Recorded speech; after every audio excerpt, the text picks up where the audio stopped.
Hi, my name is Christopher Lai from ArenaNet, and today we're going to go through the Gamescom 2011 demonstration for Guild Wars 2. We'll be touching on character appearance customization, demonstrating the Asura, the Char starting experience, and a big undead dragon boss encounter.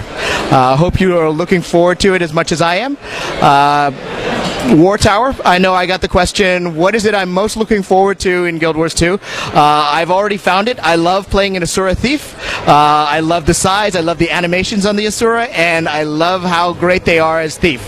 So, thank you for coming.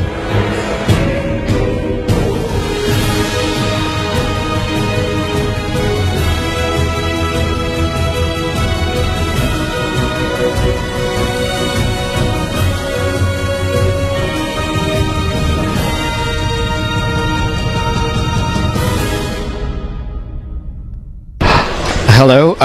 Okay, my name is Christopher Lai from ArenaNet, and I'm here to talk to you about our Guild Wars 2 demo here at Gamescom 2011. First of all, for those of you who are familiar with the original Guild Wars, you'll remember we launched it several years ago, and it quickly became one of the most successful online RPGs of all time. Today we are at the verge of selling almost 7 million copies of the game, and what's important to note is that the original Guild Wars, while wildly successful, was not what most people would perceive as a true MMO. It was a highly instanced online RPG, and we acquired a huge number of players, but there was always a large debate as to whether it was an MMO or not because of the instancing technology. So when we took a step back to design Guild Wars 2, we decided we wanted to deliver a full fantasy online world and really question everything that people came to think of what makes an MMO. So one of the first things that we need to continue to reinforce is that Guild Wars 2 is a fully persistent MMO. We have huge persistent areas combined with instance areas to provide a very wide range of gameplay.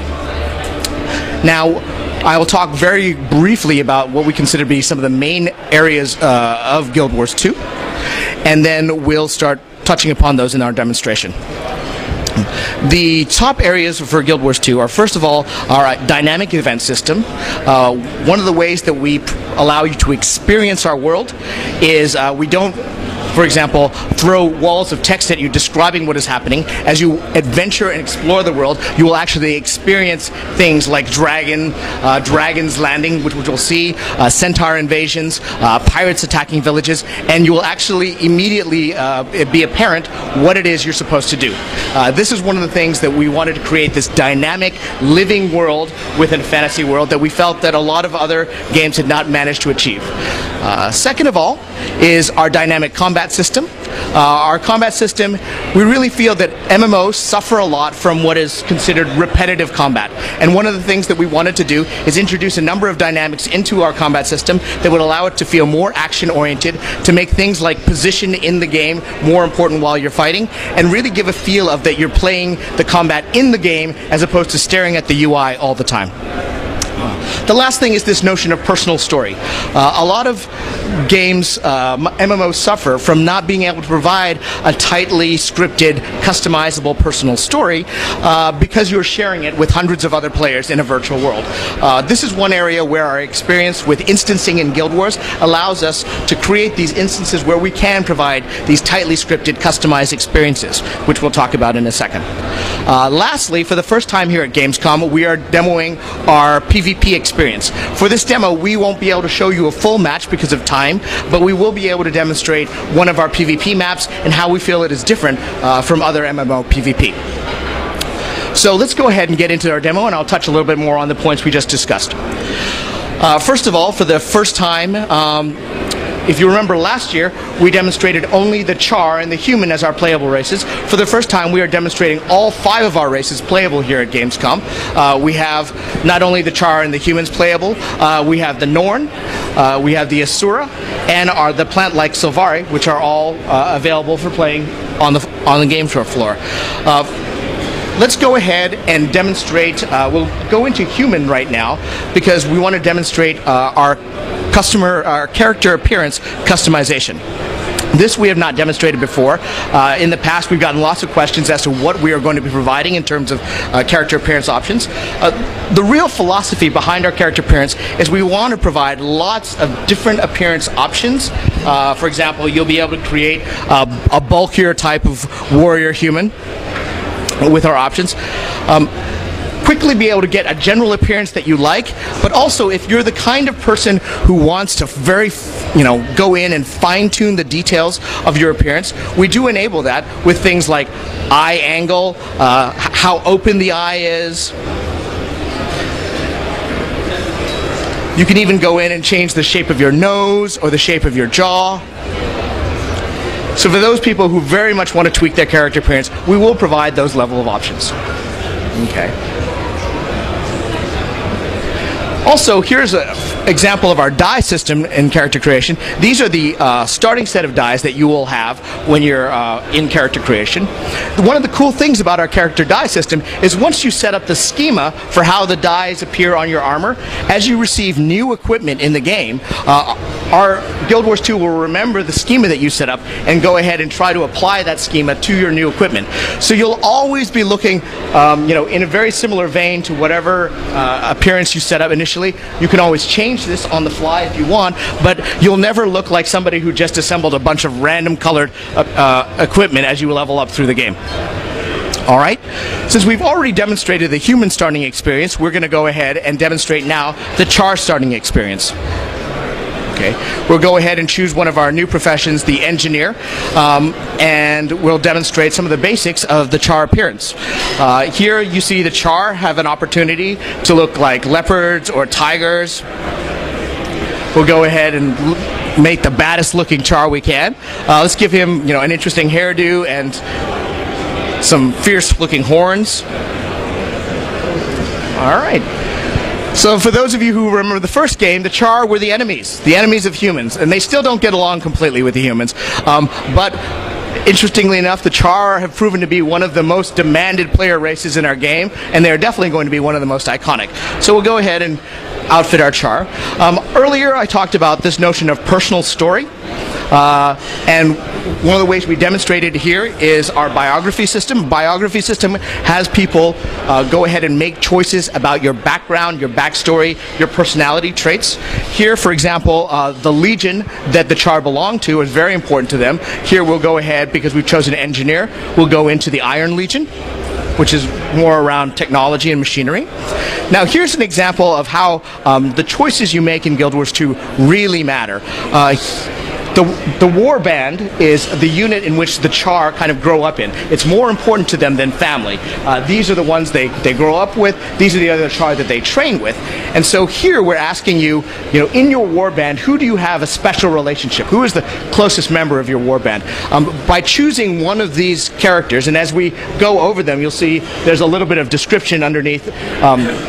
They each have a different personality. But by choosing which of these warband members you are closest to will determine at the end of your tutorial which warband member survives and which one dies. And that story choice will continue to feed you, the rest of your story through as you progress through the game. So we'll go ahead and choose Maverick here. And this is an option that allows you to choose who, a little bit about your Char parentage. We go ahead and make a selection here. And we'll dive into the Char starting experience.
So here, the cinematic actually branches out because we chose Iron Legion.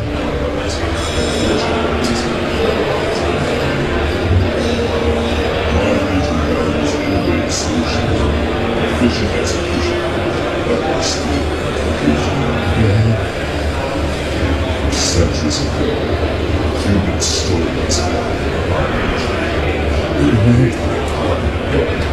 within circumstances and today, the combined armies of Black Citadel will assault the coastline plague of Iron Legion territory. I've been assigned to reinforce the whole. With the ash being stuck in the shadows, they will leverage the attack of freedom. I will call you machine. This is my story. All right, as we go ahead and load into the Char starting experience, I just want to talk a little bit about the cinematic we just viewed. You'll notice that while we definitely have parts of our game that have a high graphical type of technology applied to it, we also don't want to discount the fact that we have one of the best concept art teams in the game's business. And so, for example, a lot of our cinematics are built off of the concept art that has been created for Guild Wars 2.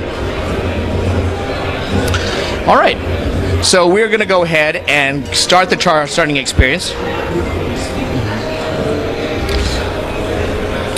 And we can talk a little bit about the combat. If you're not already familiar with Guild Wars 2 combat, we definitely wanted it to feel a lot more action-oriented. So again, you're looking and seeing what's going on in front of you instead of what's happening in your UI. One of the things that we enable in Guild Wars 2 is dodging, the ability to actually evade oncoming attacks and projectiles. Can you go ahead and dodge for me? There you go. All right. And we'll see later on in this demo that that Elijah will be using that a lot more. Okay. If you are familiar, also if you're familiar with Guild Wars 2 skill system, one of the things you'll notice down here in the skill bar is that we've changed the way you acquire skills in the game. It is actually now based on weapon usage, and as Elijah uses his blunderbuss more and more, his second skill starts to become unlocked. And that will happen all the way through the first 5 skills. We really felt that providing this kind of skill acquisition system gave players a lot more feeling of ownership and investment in how they build up the skills they have access to.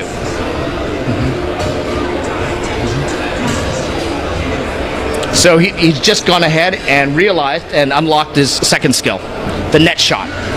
One of the cool things about the engineer profession is that they have all sorts of gadgets and abilities that were maybe not considered typical of a fantasy game. We did feel that adding a profession like the engineer kind of freshened up the way combat works in an MMO.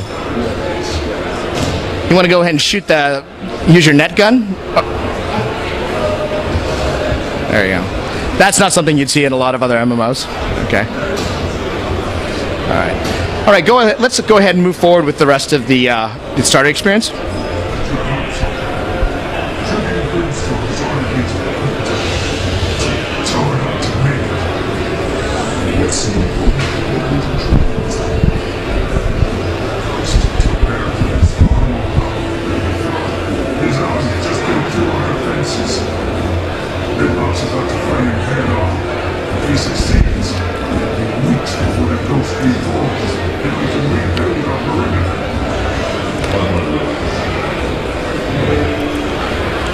So if you remember the original Guild Wars, you may recall that Baradin is actually one of the big initial quest givers in the first Guild Wars game. In Guild Wars 2, he is now a ghost cursed to haunt and torment the Char through his undead life. We've just been instructed to assist one of our primary Char heroes, Ritlock Brimstone, in taking the Duke down in his crypt. So we're going to go ahead and head over to the crypt. And we're about to go into what will be our first dynamic event. So one of the key things about dynamic events is we felt that dynamic events are best experienced as opposed to read about.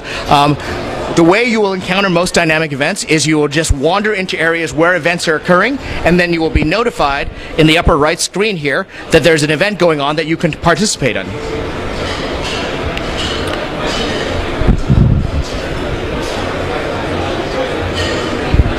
So as you see, automatically we get a visual cue here that we are now entering a dynamic event to kill Baradin's ghost. The great thing about dynamic events is they are inherently social. There are a lot of times when you're on a quest and you encounter other players who may be on the same quest in an MMO, and you feel like you're competing with them for resources or kills. That never happens in a dynamic event. Dynamic events scale so that as more people participate in them, they become more interesting and difficult. We never want you to resent other players coming in and participating in your dynamic event. That is so counterintuitive to how it would actually work if you were in a fantasy world, and we think dynamic events do a great job of kind of adding that social glue into what it should be an inherently social experience. Okay. So what has happened now is Duke Baradin is now retreated and started possessing one of the statues in his crypt.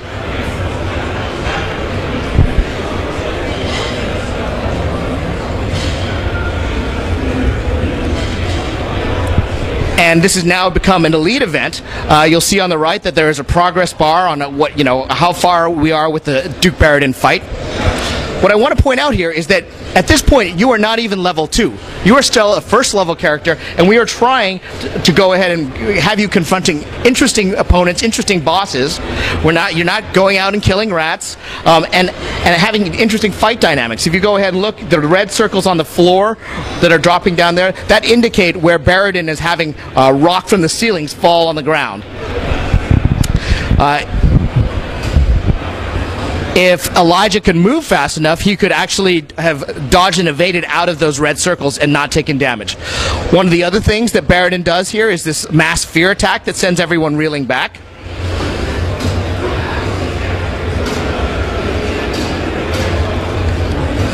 And then lastly, I think he has a significant knockback. Okay. As you can see, there are other players in the event with us, and as I mentioned, as they enter the event, they cause the event to scale up in difficulty. You'll see that Elijah there used his dodge to try and get out of the way of some of the damage that was falling from the ceiling.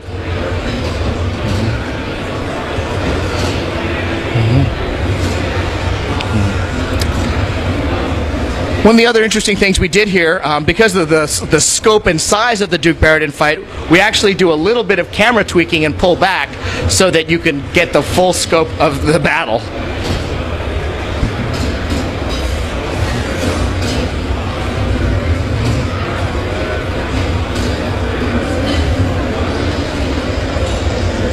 Alright. So it looks like we're almost done with the fight. We should be able to take him down momentarily.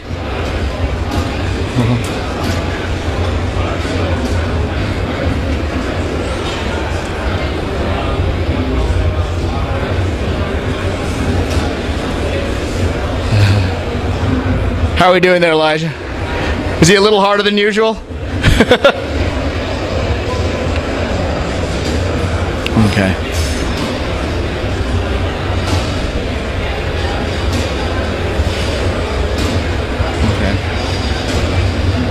Almost got him.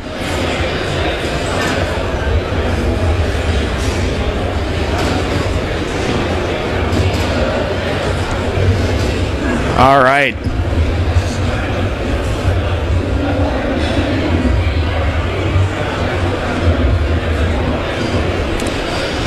Okay. So we'll go ahead for time reasons and move into the higher level content that we've got to demonstrate today.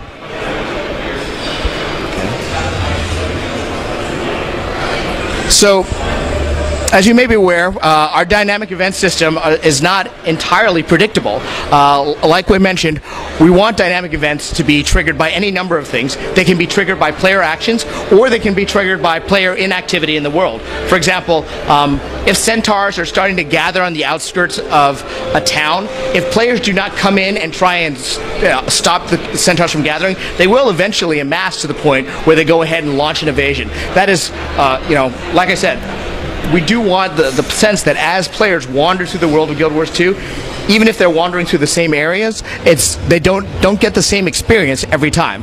That notion of the living, breathing, dynamic world. Now, the area that we're wandering into right now is Sparkfly Fen, which is actually under attack by undead. Let's see.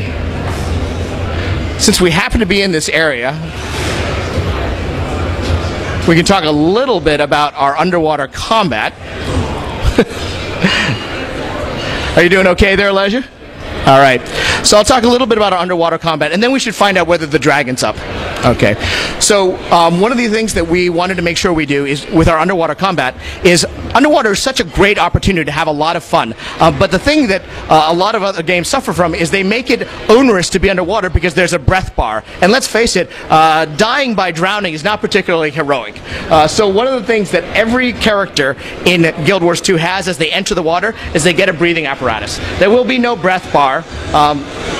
If you die underwater, it's going to be because you died from damage probably due to combat. The other great thing that underwater combat allows us to do is take full advantage of the Z-axis up and down. One of the things that as you enter the water in Guild Wars 2 is you will get a completely different set of skills. We swap out your weapons, and instead of dealing with land-based weapons, you'll get something like a trident, or a harpoon, or a spear gun. You'll notice here, he's got his breathing apparatus. He's switching between his harpoon and his trident. And he has a completely different set of skills. Let's see. Let's go ahead and demonstrate one of the Z-axis skills that we can do underwater. This would be a skill that you would not be able to use in land-based combat. It's called Weight of... Do we want to go ahead and use Weight of Justice and pull him down? Ooh, you just one-shot him. Okay. Alright. So you notice that it goes ahead and pulls him down and allows him to kill him from a distance. Other things that you can do with underwater combat is, for example, if you get all your opponents stacked into a certain area, you can do attacks that are actually a column of light that is up and down the Z-axis, causing stacking damage on opponents. Here, we've gone ahead and used something called the Wall of Spears.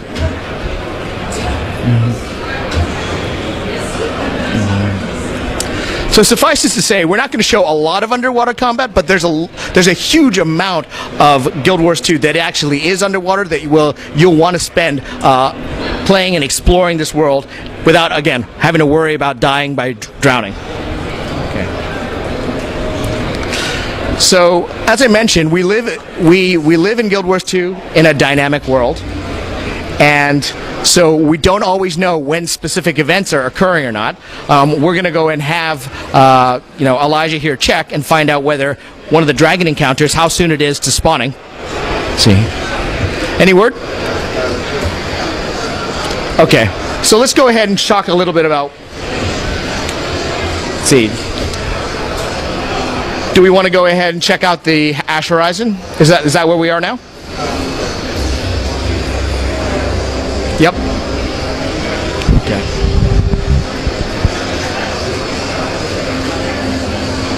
All right. So one of the things here that you'll see is we're going ahead and going into a mid-level event. Here we're asking to recapture Swampwatch Shoreline from the Orient Undead. We notice that events always keep popping up in the upper right-hand side, and with a different set of victory conditions. Let's see. Okay. Do you want to head over there, or? Okay. So one of the things that we can talk about here is the fact that we now have the Asuran race playable. You notice they are one of the smaller races. We went ahead and made sure that they look and feel and play differently from some of the other humanoid races. They often get played for a little bit of comic effect, and so their animations, if you want to show some of the animations, Elijah, of some of the animations of the Asura.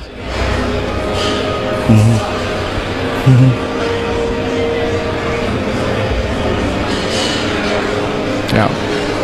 they're just a little bit more playful and will play and feel differently from some of the other races in Guild Wars 2. Okay.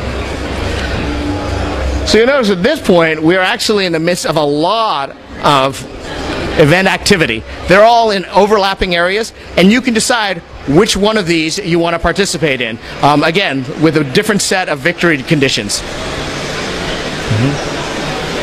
Okay.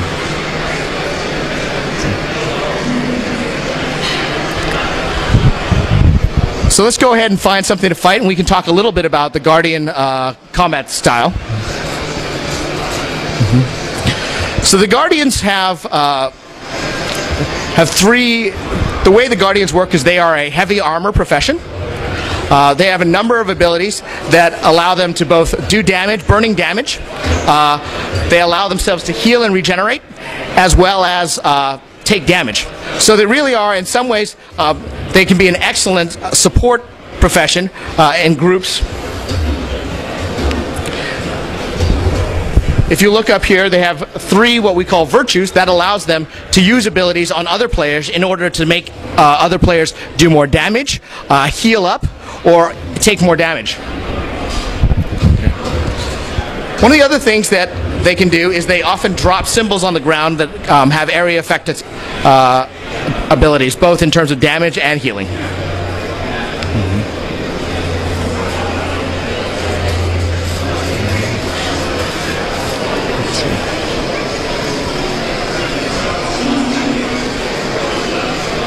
All right, we've just been notified that there's a new event, Clear the Undead out of Fort Cadence. We can go ahead and try and take advantage of that one.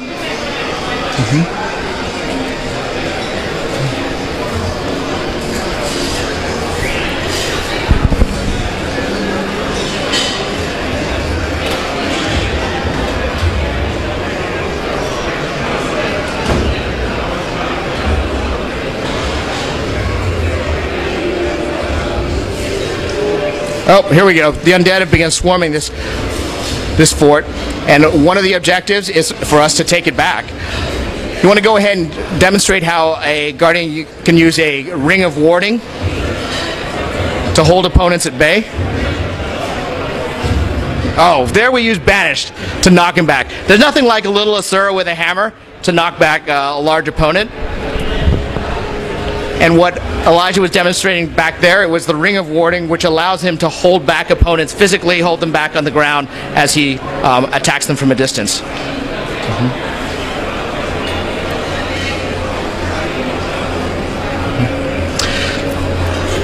So while we go ahead and look for other dynamic events to participate in, I just wanted to talk about the fact that with Guild Wars 2, one of the things we're trying to really deliver is this overall large scope world which gives players lots of different choices. We've demonstrated different choices in terms of the races you can play, the profession styles that we enable. Later we'll show the differences between our PvE and our PvP, but also our dynamic events system is all about flexibility and choice, deciding which events you want to participate in and how. One of the big boss encounters that we're going to demonstrate here is there are a lot of different moving parts, a lot of different ways to participate in the event, depending on your skills and abilities. Let's see. Okay. So Elijah, are we going to be able to spawn the dragon soon, or a couple minutes? Let's see. Well, this would be a good time for me to take any questions while we wait for the next dynamic event to go off. Yes? So, what initially got you to drop the energy costs of active abilities? So why did we decide to move away from the energy costs? I think there's a lot of discussion over that. One of the things was the whole potion mechanic, I think, was highly controversial. Looks like the special demo opportunity is up. Excellent. But that is actually something that we should probably talk to one of the skill class designers like John Peters to get the full scoop on. I don't want to speculate on it, but you're right. There has definitely been a change in terms of like how the energy bar is used. Right now, we have the sole use of the energy bar here is to handle the dodge ability. Okay. So the area here, the Orient Coast, is all constantly under undead attack, and so we're going to demonstrate a special demo opportunity that we only do for the Gamescom demo, which will allow us to fight the huge undead dragon Tequatl the Sunless.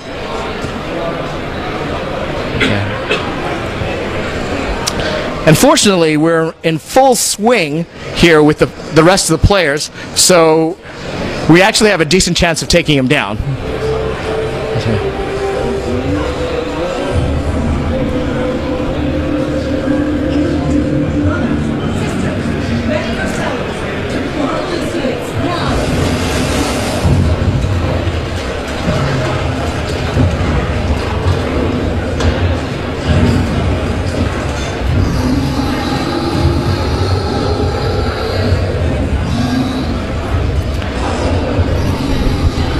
So as you can see, this is a dynamic event. It's a lead event that could easily require 10, 20, 40, 100 people to do right.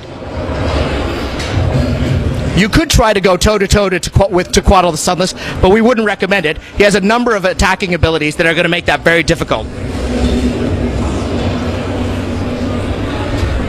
One of the things you're demonstrating here is that he can fear everything around him. Let's see. He goes ahead and raises up these bone walls that actually stop you from using weapons around the area with attacking him. Let's see. Let's go ahead and show some of the turrets, Elijah. Around some of our key events, often you will find these weapons that you can go ahead and get into, and your skill bar changes, and it gives you a completely different set of skills to use to attack him.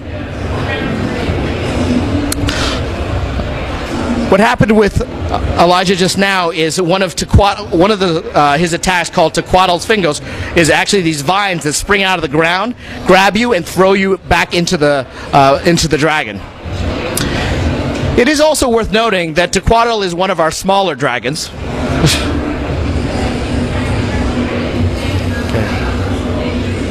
So definitely one of the most effective ways to attack this dragon would be to get into one of these turrets and strike him from a distance. Especially when he goes up into the air. One of the things that Elijah is showing right now is our ability to revive other players. That's one of the things that we haven't touched upon yet, but we have no dedicated healing profession in Guild Wars 2. Everybody has the ability to self-heal to some degree, as well as revive other players on the battleground. And we find that this actually provides a great social experience and allows you to keep the pace of the fight going well. Let's see. Do we have the Mega Laser up? Let's see.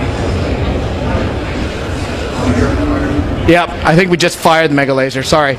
So over here is a CERN device called the CERN Mega Laser. In this particular fight, when it goes off, it actually puts Tequatl into a vulnerable state.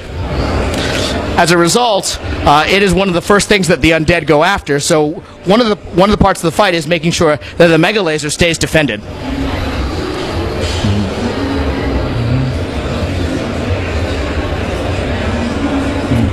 So as you can see, this is a highly involved fight involving many different tactics, many different layers. In other games, you would expect this kind of involved fight to be stuck, hidden away in an instance dungeon somewhere. It was very important for us to take interesting fights like these and bring them out into the surface of the world so many more players could enjoy them.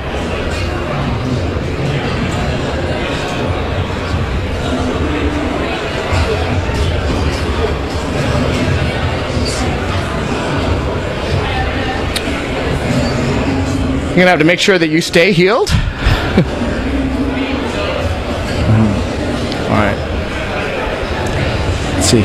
We should probably go ahead and revive some of those engineers and players. So the important thing, one of the other important things in this fight is to make sure that these engineers who maintain the turrets, weapons, and Mega Laser continue to stay up so that they can provide you weapons to take Tequatl down.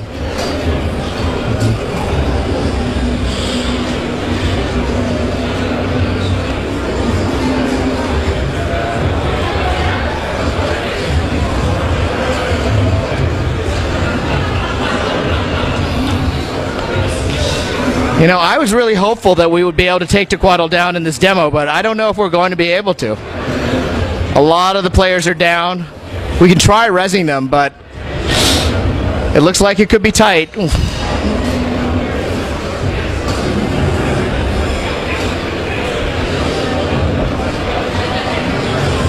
Yeah.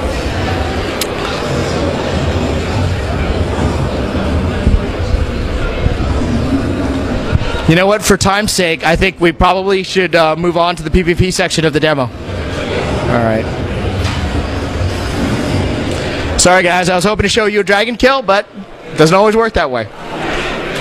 The last part of the demo before we go into the Q&A is, like I said, we're not going to have time to actually demo a full match, but I did want to demonstrate that we do have PvP playable here at the show. We are partnering with the ESL down in Hall 9. We have 5 versus 5 PvP, and we will have 2 exhibition matches in the ESL booth. So the map that we are about to go into is called the Battle of Kylo. We demonstrate primarily 5 versus 5 here at ESL at Gamescom, but we will be able to right now go up to as high as 10 versus 10 on some of these maps. You'll see here, this is a PvP map with a red side and a blue side, and with 3 major control points. The first side to hold those points and get up to 500 will be the winner. But let's actually go into the map, and we can show some of the things that make our PvP a little bit different. Let's see. So one of the things that Elijah's showing right now is that movement, just getting around the map itself, is going to be very, very important. Each side has a trebuchet. And if you look down here, the control of the trebuchet is not an auto attack type device. It actually is going to require some skill and experience to properly handle a trebuchet, and correct handling of the trebuchet is pretty much one of the major factors to victory. Okay.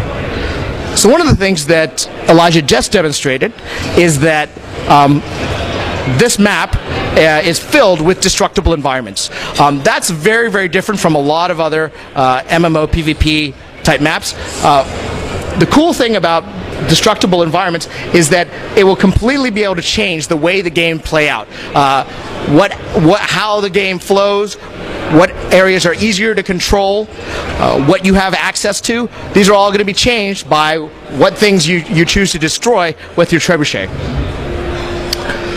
Now we're going to just demonstrate, like, getting from the trebuchet to one of our control points requires a pretty good knowledge of the map and being able to move through it. This is the clock tower. This is going to be one of the key control points for the map.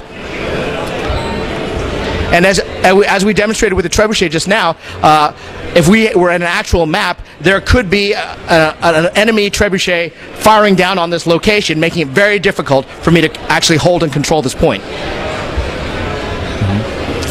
The last thing that I just want to get across with the map on this PvP map is that it has a lot of vertical surfaces. Moving about, getting up and down the map is going to be very important and going to lead to some very interesting control battles.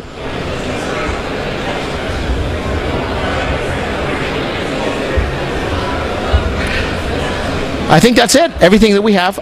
If you have time, I would encourage you to stop by the ESL booth to actually witness some PvP matches. I think they'll be definitely worth your while. We have a little bit of time right now for some Q&A. Check your video.